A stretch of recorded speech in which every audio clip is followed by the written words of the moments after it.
la stabilité et le respect des libertés doivent aller de pair. Voici l'un des messages que le président français est venu délivrer à son homologue égyptien. Une société civile dynamique, active, inclusive, reste le meilleur rempart contre l'extrémisme et une condition même de la stabilité du pays.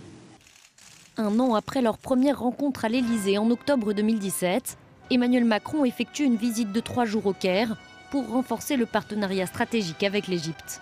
Et cette fois-ci, il a décidé d'aborder publiquement l'épineuse question des droits de l'homme avec le président Abdel Fattah al-Sisi.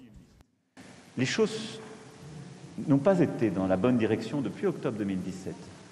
Il y a eu des blogueurs, des journalistes, des activistes qui depuis ont été emprisonnés. C'est une réalité.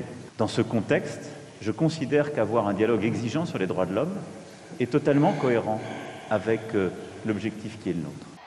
Depuis l'arrivée au pouvoir du général al-Sisi en 2013, au moins 60 000 personnes ont été arrêtées pour des raisons politiques selon les ONG.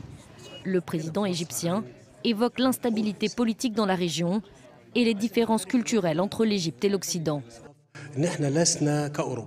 Concernant la question des droits de l'homme, nous devons reconnaître que l'Égypte n'est pas comme l'Europe ou les États-Unis. Nous avons certaines spécificités culturelles et il est normal qu'il y ait des différences entre pays. La question des droits de l'homme ne devrait toutefois pas entraver les relations économiques entre la France et l'Égypte. Plus d'une trentaine d'accords commerciaux ont été signés entre les deux pays pour un montant de plus d'1 milliard de dollars.